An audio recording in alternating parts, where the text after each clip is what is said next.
So that really covers phase 1 and phase 2 pretty intensely. And so again, phase 1 is proliferation, phase 2 is like that maturation phase, and then differentiation is really phase 3. And differentiation is a pretty intense process with multiple steps or multiple phases. And so with the differentiation process, we also call that spermiogenesis.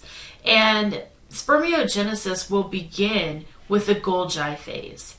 And so the Golgi phase is where we will actually see the beginning of the acronym starting.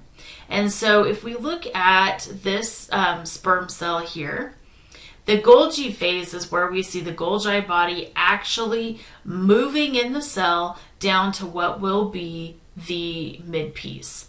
Okay, in the head, or in what will be the head of the sperm cell, we have the acrosomic vesicle, and then we've got the nucleus that has the single copy of DNA from that male in it. Okay, so during this Golgi phase, these centrals with the Golgi body are going to migrate to the opposite side of the nucleus. So part of them are going to go here, part of them are going to go here. Once the Golgi phase is complete, it will result in the cap phase. And so this is where the figure in your book actually really begins to capture this. So it's really quite difficult to capture what is happening in the Golgi phase because it's just those centrals actually migrating to the opposite side of the nucleus. But in the cap phase, what we see here is that this acrosome actually starts to get bigger and spread itself over the nucleus. Okay, so this is like cap phase part 1. Next step is cap phase part 2 or B. And you can see that the acrosome is getting thinner and it is elongating over the head of the nucleus. And at this point in time, we can also see the beginning part of the flagellum, or what will be the tailpiece.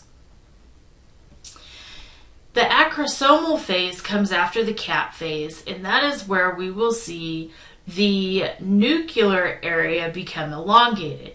Okay, so it's stretching out and becoming less like a baseball and more like a football. And so the nuclear area here is where we are going to see kind of a reorganization of the DNA material so it will fit in that area, and we will see the cytoplasm elongate as well. And so keep in mind the sperm cell is slowly starting to take the shape of an actual mature sperm cell. And then the last phase of differentiation or spermiogenesis is the maturation phase, and it's shown down here in the bottom of this figure.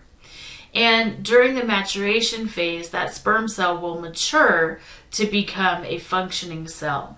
And so we have the post-nuclear cap that is going to be fully in place, which is this acrosome here. Okay, and then we also will have the midpiece organized and fully developed here. And then we will also see the mitochondria, which are shown by these purple areas here. The mitochondria will actually start to associate with the just below the neck of the sperm cell into this middle piece. And that is really, really important because the mitochondria is the energy center for the cell, for any cell.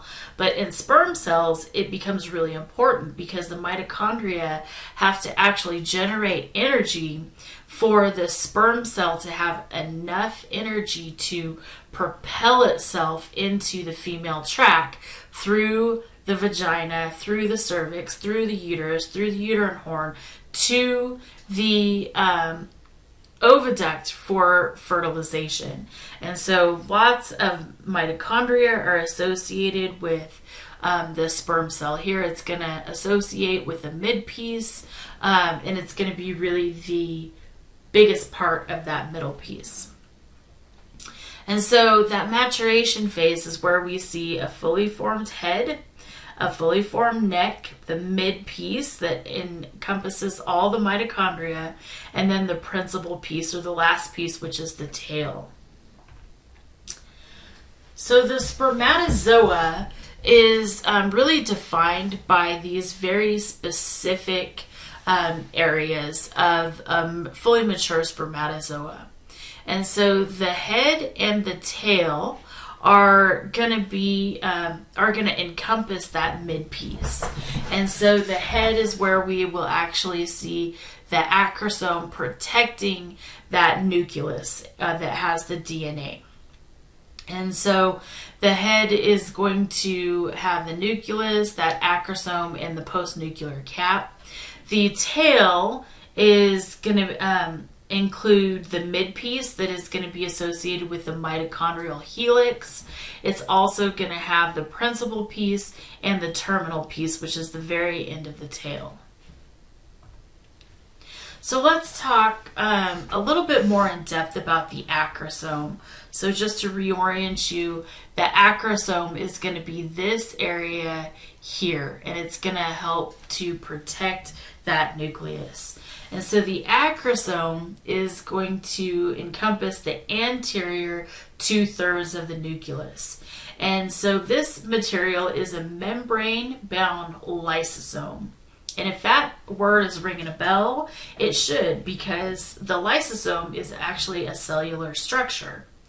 And so this lysosome contains hydrolytic enzymes, okay? So water-based enzymes. And so these enzymes are going to be very, very important to help that sperm cell penetrate the zona pellucida on the egg of the female. And so we're going to talk more in depth about that process when we get into the fertilization chapter. And so the acrosome reaction is going to be a really integral part to that fertilization piece. And so that's why the acrosome is so important in proper development of these sperm cells during spermatogenesis.